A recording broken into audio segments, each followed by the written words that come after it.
మిథున రాశికి ఎలా ఉందో ప్రస్తుతం తెలుసుకుందాం. మిథున రాశి. మిథున రాశికి ఆదాయం 14, వ్యయము 8, రాజ్యపూజ్యము 6, అపమానం 1. మిథున రాశి వారికి చాలా బాగుంది. ఈ సంవత్సరము నేను ఎవ్వరికీ నెగిటివ్ చెప్పడానికి లేదు, పూర్తిగా పాజిటివ్ చెప్పడానికి లేదు. ఎందుకోసమంటే ఈ సంవత్సరం గురుగ్రహము సంవత్సరాదిలో మొట్టమొదటిగా జూన్ వరకు మిథున రాశిలో సంచరిస్తున్నాడు. తర్వాత అక్టోబర్ వరకు కర్కాటక రాశిలో సంచరిస్తున్నాడు. అక్టోబర్ నుంచి జనవరి వరకేమో, అంటే నవంబర్ నుంచి అక్టోబర్ ఎండ్ అంటే నవంబర్, డిసెంబర్, జనవరి వరకేమో సింహరాశిలో సంచరిస్తున్నాడు. సో నవంబర్, డిసెంబర్, జనవరి వరకేమో సింహరాశిలో సంచరిస్తున్నాడు. మళ్ళీ కర్కాటక రాశి లోపలికి వస్తున్నాడు. మళ్ళీ జూలైలో సింహరాశిలోకి వస్తాడు. కాబట్టి ఈ సంవత్సరము గురుగ్రహము అందరికీ బెనిఫిట్ ఇస్తున్నాడు. అట్లాగే శని ఎవరెవరిని ఇబ్బంది పెడుతున్నాడో వాళ్ళందరికీ కూడా గురుగ్రహం బెనిఫిట్ చేసి వాళ్ళని ఒడ్డున కూర్చోబెడుతున్నాడు. కాబట్టి ఈ సంవత్సరము ఎట్లాగైతే అధిక మాసం వచ్చిందో 33, 33, 33 అన్నట్టుగానే అందరికీ సరి సమానంగా ఈ సంవత్సరం గురుగ్రహము అదృష్టాన్ని పంచుతున్నాడు, సమానత్వాన్ని పంచుతున్నాడు, అట్లాగే దురదృష్టాన్ని కూడా రాకుండా కాపాడుతున్నాడు. ఈ విధంగా గురుగ్రహం ఈసారి ఉన్నాడు. అందుకే మిథున రాశి కనుక చూస్తే ఆదాయం 14, దశమ స్థానంలో శనిగ్రహం ఉంటే ఏం చేస్తాడు అంటే శని మొత్తం ఉద్యోగ నష్టం చేస్తాడు, స్థానభ్రష్టం చేస్తాడు, ఎక్కడ కూడా ఏ స్థానంలోనూ సరిగ్గా కూర్చొనివ్వడు, ఇబ్బందులు పెట్టిస్తాడు. చేసే ఉద్యోగంలో రాజకీయాలు ఎక్కువైపోతాయి, మనస్పర్ధలు ఎక్కువైపోతాయి, ఎక్కడ కూడా పనిలో ప్రశాంతత ఉండదు. కానీ గురుగ్రహం ఏం చేస్తున్నాడు, అనుగ్రహిస్తున్నాడు కర్కాటక రాశి లోపలికి ప్రవేశించి. కాబట్టి మిథున రాశి వారికి ఈ సంవత్సరం ఏం జరుగుతుందంటే ఆదాయం బాగానే ఉంది, 14 ఆదాయం ఉంది, వ్యయము 8 ఉంది. అంటే ఖర్చులు కూడా ఆదాయానికి తగ్గట్టుగా ఖర్చులు ఉంటాయి, కానీ తక్కువగా ఖర్చులు ఉంటాయి. కాబట్టి లాభాలు చాలా చక్కగా ఉంటాయి మిథున రాశికి. రాజపూజ్యం 6, మెచ్చుకునేటువంటి వాళ్ళు, అంటే ఈ సంవత్సరం అప్రిషియేషన్స్ చాలా ఎక్కువగా ఉంటాయి. ఏ పని చేసినా సరే మీకు చేసిన పనికి చక్కనిగా గౌరవ మర్యాదలు లభిస్తాయి, ప్రమోషన్లు లభిస్తాయి. కాబట్టి వృత్తిలో ఒక సంతృప్తి అనేది ఉంటుంది, చేసే పనిలో సంతృప్తి ఉంటుంది. అవమానం ఒక్కటే ఉంది, అది కూడా కుటుంబ సభ్యుల చేత మాత్రమే అవమానాలు ఎక్కువగా ఉంటాయి, బయట నుంచి తక్కువగా ఉంటాయి. కాబట్టి ఒక్కటే అవమానం ఉంది, ఎక్కువగా అవమానాలు లేవు. అంటే తిట్టేవాళ్ళు కొంతమందే ఉంటారు. కాబట్టి ఈ సంవత్సరం కనుక చూస్తే మిథున రాశి వారికి బాగుంది. సంవత్సర ఆదిలో అంటే గురుగ్రహము మొట్టమొదటిగా జన్మక్షేత్రంలోనే మీ మిథున రాశిలోనే ఉన్నాడు. కాబట్టి గర్వము, మదము, దర్పము, అదేవిధంగా మానసిక అశాంతతి ఇలా ఉంటాయి. కాబట్టి జూన్ వరకు మిథున రాశి వారు ఏం చేయాలి అంటే అదుపు, మాట పొదుపు, ప్రశాంతంగా ఉండండి. ఎలాంటి నేను అన్న భావనలకు వెళ్ళకండి, కొంచెం వైరాగ్య చింతనతో ఉండండి. ఎవరు ఏదన్నా సరే పెద్దగా రియాక్ట్ అవ్వకండి, ప్రశాంతతని అలవర్చుకోండి. ఇప్పుడు ఏం జరుగుతుందంటే మానసిక దుఃఖం ఎక్కువగా జరుగుతుంది. గురుగ్రహం స్వక్షేత్రంలో ఉండడం వలన అహంకార దర్పం పెరుగుతుంది. కాబట్టి ఇది నాది, నేను గొప్ప అన్న ఆలోచన నుంచి కొంచెం దూరం అవ్వండి, దైవ ఆలోచనలో ఉండండి. దీనివల్ల జూన్ వరకు ఇలాంటివి పాటిస్తే కనుక జూన్ వరకు గురుగ్రహం వల్ల ఎలాంటి హాని జరగదు, శనిగ్రహం వల్ల ఎలాంటి ఇబ్బందులు జరగదు. జూన్ నుంచి కర్కాటక రాశి లోపలికి గురుగ్రహం ప్రవేశిస్తాడు. కాబట్టి అక్టోబర్ 31వ తారీఖు వరకు అద్భుతమైన సమయం ఉంటుంది, ధనలాభం ఉంటుంది, పట్టిందల్లా బంగారం ఉంటుంది, ప్రజాదరణ పొందుతారు, మంచి కీర్తి ప్రతిష్టలు వస్తాయి, ఎక్కడికి వెళ్ళినా పనులు చక్కబడతాయి. అండ్ వ్యాపారంలో ఏదైనా ఉంటే కనుక అక్షయ తృతీయ నుంచి మీరు వ్యాపారాలు ఏమైనా ఉంటే ప్రారంభం చేసుకోండి, వరలక్ష్మి వ్రతం నుంచి ఏదైనా వ్యాపారాలు ప్రారంభం చేసుకోండి, అద్భుతంగా అన్నీ రాణిస్తాయి. ధనత్రయోదశి వరకు అదృష్ట సమయము మీకు యోగిస్తుంది. కాబట్టి నేను మిథున రాశి వారికి చెప్పేది ఏంటంటే మీకు అక్షయ తృతీయ నుంచి అదృష్ట యోగం రాబోతుంది. కాబట్టి మీరు అక్షయ తృతీయ డేట్ని నోట్ చేసి పెట్టుకోండి. మన శ్రీచక్ర పీఠంలో అక్షయ తృతీయ రోజు మహాలక్ష్మి యాగం జరుగుతుంది, సహస్ర కుంభాభిషేకం జరుగుతుంది. కాబట్టి యాగానికి అటెండ్ అయ్యి అమ్మవారి యంత్రాన్ని తీసుకోండి, వరించేటువంటి అదృష్టాన్ని పట్టుకోండి. దీనివల్ల ద్వితీయ గురుడు ధనస్థానంలో గురువు వచ్చినప్పుడు అద్భుతంగా యోగిస్తాడు, దీనివల్ల లాభాలు కలుగుతాయి. కాబట్టి ద్వితీయ గురుడు కలిగించేటువంటి లాభాల వల్ల సంతోషాన్ని ఆస్వాదించండి. మెంటల్గా ప్రిపేర్ అవ్వండి. ఏంటంటే నేను జూన్ నుంచి అక్టోబర్ 31 వరకు ఏదైనా బిజినెస్ చేస్తాను, కంప్లీట్గా వర్క్లో పడతాను అన్న మెంటల్గా ఒక థాట్లోకి రండి. అండ్ అక్టోబర్ 31 నుంచి జనవరి వరకు ఈ సంవత్సరం మీరు తప్పకుండా అయ్యప్ప దీక్ష స్వీకరించాల్సిందే. ఆంజనేయ స్వామి దీక్షలు కానీ, అయ్యప్ప దీక్ష కానీ, ఏదైనా సరే దీక్ష స్వీకరించాల్సిందే. ఎందుకోసమంటే ఈ సంవత్సరము మీకు గురుగ్రహము 3వ స్థానానికి అతిచారుడే వెళుతున్నాడు కాబట్టి తృతీయ స్థానానికి వెళితే సోదరులతోటి కలహము, మనస్తాపం, అదేవిధంగా ఆకస్మిక ధన నష్టము, తర్వాత ఏవైనా ప్రమాదాలు జరిగే అవకాశం ఉంటుంది. కాబట్టి భగవద్ ఆరాధనలో ఉండగలిగితే కనుక ఏ నష్టం జరగదు. కాబట్టి ఈ సంవత్సరం మిథున రాశి వారు, అదేవిధంగా మేషరాశి వారికి కూడా చెప్పాను, మీరందరూ కూడా తప్పకుండా ఈ సంవత్సరము హరిహర సుత అయ్యప్ప స్వామి శాస్తా దీక్షలు స్వీకరించండి. మీరు ఇక్కడనే దీక్ష తీసుకొని ఇక్కడనే విరమించినా పర్వాలేదు, కానీ ఏదైనా ఒక దీక్షలో ఉండండి. ఆ భగవంతుని అనుగ్రహం మీకు ఉంటుంది. అది కాకుండా ఈ యొక్క మిథున రాశి వారికి అఖండ రాజయోగ సిద్ధి కలుగుతుంది. అది ఎప్పుడు అంటే మాఘమాసము నుంచి వచ్చేటువంటి సంవత్సరం అంటే 2027వ సంవత్సరము మాఘమాసం నుంచి అఖండ రాజయోగ సిద్ధి ఉంది. అంటే గోదావరి పుష్కరాలు వచ్చేంత వరకు ఎవరికైతే బాగుంది అని అంటే అది మిథున రాశి వారికే అఖండ రాజయోగ సిద్ధి ఉంది. ముఖ్యంగా రాజకీయంలో ఉన్నటువంటి వారు ఎవరైనా ఉంటే ప్రజాదరణ పొందడానికి మీరు కొత్తగా ఏవైనా పనులు ప్రారంభం చేయాలి, పాదయాత్ర చేయాలనుకున్న, ప్రజల్ని కలవాలి అనుకున్న, మీరు ఎప్పుడు ప్రారంభం చేయాలి అని అంటే రాబోయేటువంటి 2027వ సంవత్సరము ఫిబ్రవరి నుంచి స్టార్ట్ చేసుకున్నా, లేదా వచ్చే ఉగాది నుంచి స్టార్ట్ చేసుకున్న బాగానే ఉంటుంది. కాబట్టి గురుడు అఖండ రాజయోగాన్ని ప్రసాదించబోతున్నాడు మిథున రాశి వారికి.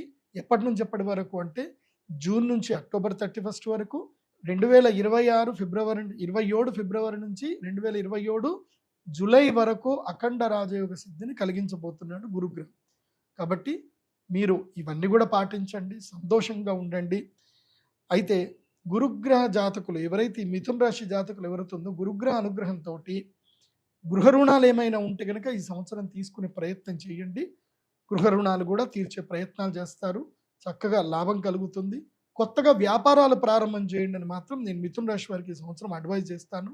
ఉద్యోగం మానొచ్చు, ఏది జూన్ తర్వాత ఉద్యోగాలు మానేసి అంటే చాలని శాలరీస్ ఉంటే మానేసి చక్కగా వ్యాపారం చేసుకోవచ్చు, బాగుంటుంది. మిథున రాశి వారికి నేను పరిహారం ఒకటి చెప్తాను, ఈ పరిహారాన్ని తప్పకుండా ఫాలో అవ్వండి. మీ జాతక రీత్యా మీకు శనిగ్రహము అంత ప్రతికూలంగా ఉన్నాడు, శనిగ్రహం అనుకూలంగా లేడు. కాబట్టి ఏం చేయాలి అని అంటే కృష్ణ స్ఫటిక మాల, ఈ యొక్క మాలను మీరు మెడలో వేసుకోండి. శనిగ్రహానికి సంబంధించిన దశమ స్థానానికి సంబంధించిన సమస్యలు దూరం అవుతాయి. అదేవిధంగా భాగ్యంలో రాహు ఉన్నాడు, ఆ రాహు కూడా మీకు ఇబ్బంది కలగకుండా అన్ని సమస్యలు దూరం చేస్తాడు. కాబట్టి కృష్ణ స్ఫటిక మాల వేసుకోండి, అంతా మేలు జరుగుతుంది. ముఖ్యంగా ఈ సంవత్సరం మీరు దర్శించవలసినటువంటి దేవస్థానం ఏమిటి అంటే గనక మహాకాలుడి యొక్క దర్శనం చేసుకోండి. ఉజ్జయిని మహాకాళేశ్వరుడి దర్శనం చేసుకోండి, హరసిద్ధి మాత దర్శనం చేసుకోండి, జూన్ లోపల దర్శనం చేసుకోండి. అక్షయ తృతీయ రోజు తప్పకుండా మహాలక్ష్మి యాగం అటెండ్ అవ్వండి, మీకు అద్భుత రాజయోగ సిద్ధి కలుగుతుంది. ఇంకోటి చాలామందికి ఏంటంటే తమ జన్మ నక్షత్రం ఏందో తెలీదు, జన్మ రాశి ఏందో సరిగ్గా తెలియదు, వాళ్ళ పేరు బట్టే అనుకుంటారు. అది తప్పు. మీ జన్మ నక్షత్రం, జన్మరాశి మీ date of birth, time, place బట్టే ఉంటుంది. మీరు నా pradeepjoshi.com వెబ్సైట్కి వెళ్ళండి, అక్కడ ఓరోస్కోప్ పీడిఎఫ్ది ఆర్డర్ ఉంటుంది, మీరు ఆర్డర్ చేసుకుంటే మీకు ఈమెయిల్కి మొత్తం మీ ఓరోస్కోప్ వస్తుంది. అందులో మీ జన్మ నక్షత్రం, మీ గాతవారం, గాత నక్షత్రం అన్ని డీటెయిల్స్ ఉంటాయి. అవి మీరు నోట్ చేసుకొని చక్కగా మీ జాతకం ఏందో మీరు చూసుకోండి. ఈ సంవత్సరం అంతా కూడా డే టు డే మీకు వారం బట్టి ఆ గ్రహాలు ఎలాగైతే మారుతుంటాయో అలా మీకు ప్రెడిక్షన్ కూడా మీకు వస్తాయి. కాబట్టి ఫలితాలు ఇప్పుడు నేను చెప్పేది సూచనప్రాయంగా చెప్తున్నాను, కానీ మీ జాతకానికి. సో మూడవది మిథున రాశి, దీన్ని ఇంగ్లీష్లో జెమిని అంటారు. మృగశిర 3, 4, ఆరుద్ర 1, 2, 3, 4, పునర్వసు 1, 2, 3, ఆదాయం 8, వ్యయం 11, రాజపూజ్యం 1, అవమానం 7. సో 100కి 100% అనుకూలంగా ఉన్నటువంటి రాశి మిథున రాశి. గత 10 సంవత్సరాల నుండి మీరు పడుతున్న కష్టాలు తొలగిపోతాయి. పట్టిందల్లా బంగారంగా ఉంటుంది. అడిగేస్తే రాజభోగాలు, అడిగేస్తే రాజయోగాలు, సమాజంలో పేరు ప్రఖ్యాతులు, గౌరవ మర్యాదలు, సుఖ సంతోషాలు, కుటుంబంలో శుభకార్యాలు, అసలు స్త్రీలైతే మరీ ముఖ్యంగా పదవులను పొందుతారు, కీర్తిని పొందుతారు, సమాజంలో గొప్ప పేరు ఉంటుంది. మీ ఇంట్లో మీరు చెప్పింది రూల్ నడుస్తుంది. మీరు ఒక రకంగా హోమ్ మినిస్టరు, సీఎం స్త్రీలు ఈ సంవత్సరం ఈ రాశి వాళ్ళు.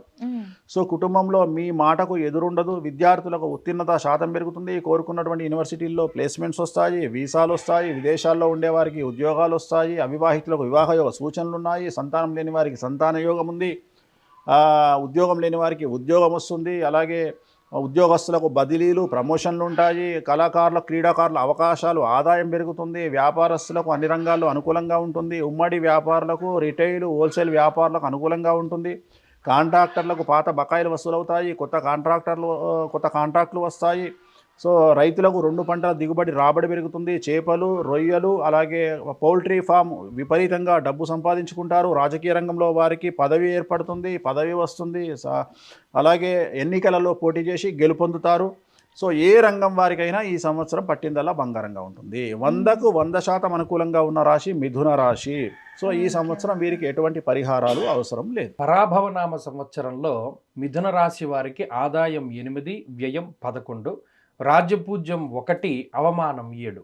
అంటే ఈ రాజపూజ్య అవమానాల్లో చాలా వ్యత్యాసం ఉన్నది. ఆదాయ వ్యయాలు కొంత పర్వాలేదు.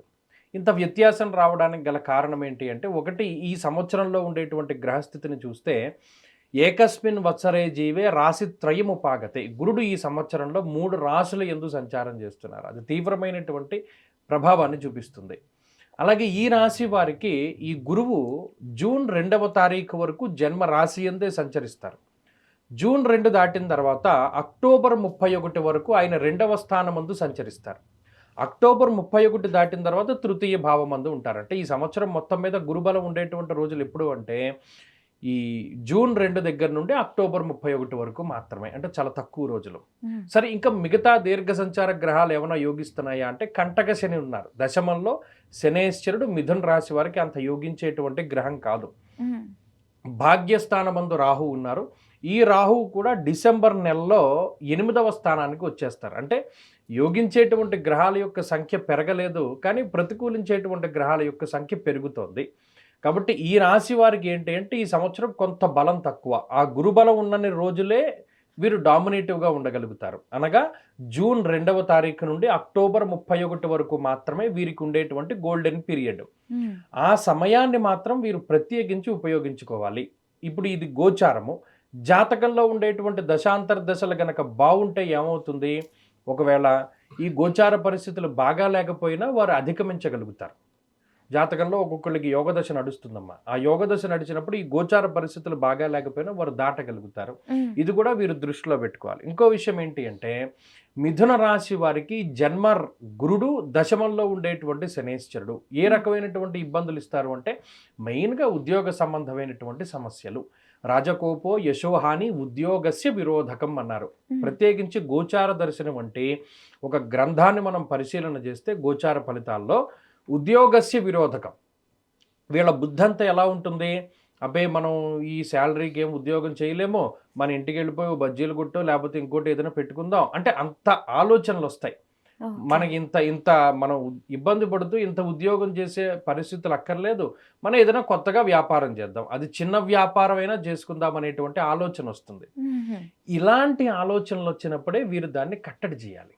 ఎందుకంటే ఈ గ్రహస్థితి లోపం వల్ల ఆ ఉద్యోగాన్ని ఎలాగైనా మాన్పించేద్దామని గ్రహస్థితి చూస్తుంది.